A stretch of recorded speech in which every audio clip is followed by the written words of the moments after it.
सरकारचं असं म्हणणं आहे, एक मुख्यमंत्री, 2 उपमुख्यमंत्री, आमचं सगळं मंत्रिमंडळ रस्त्यावर उतरलेलं आहे आणि आम्ही वेदना समजून घेणार. शेतकऱ्यांनी काय म्हटलं, तुम्ही रस्त्यावर उतरू नका, मंत्रालयात बसा, पण तुम्ही जाहीर करा मदत, असं शेतकरी म्हणतात. तुमच्याच शेतकऱ्यांची जी अपेक्षा आहे, एकरी 50,000, हेक्टरी 50,000, काय रास्त तुमचं? आहे, रास्त आहे. हेक्टरी 50,000 रुपये शेतकऱ्यांनी जी मदत, ही भूमिका किंबहुना मागणी नोंदवलेली आहे, ही रास्त आहे. आणि हे चित्र जर आपण पाहिलं, हे बोलकं आहे. आता ह्याला कुठल्या पंचनाम्याची गरज नाही किंवा कुठल्याही अभ्यासाची गरज नाही.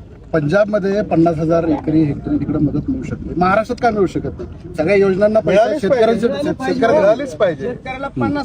मिळालीच पाहिजे. आता तुम्ही इथं बांधावर आलात, उद्धवजी येत आहेत, पण त्यावर आता डीसीएम असं म्हणाले सकाळी एकनाथ शिंदे की आम्ही पाहणी केलेली आहे, आता ते पाहणी करून मदत करणार आहेत का?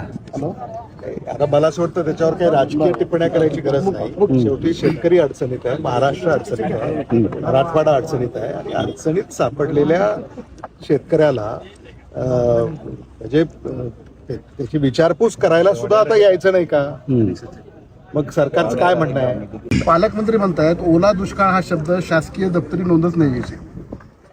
आता ओला दुष्काळ मी ऐकलं, बोलीभाषा बोली आहे, पण ती भावना आहे सामान्य माणसाची. पण ओला दुष्काळ झाल्यानंतर वेगळे निकष आहेत ना? आहेतच ना, आहेतच. आणि त्या निकषाद्वारे शेतकऱ्यांना मदत झाली पाहिजे म्हणून शेतकऱ्यांनी ही मागणी केली आहे. आणि काँग्रेस पक्षाने सुद्धा महाराष्ट्रामध्ये ओला दुष्काळ जाहीर करावा अशी आमची भूमिका आहे आणि प्रमुख मागणी आहे.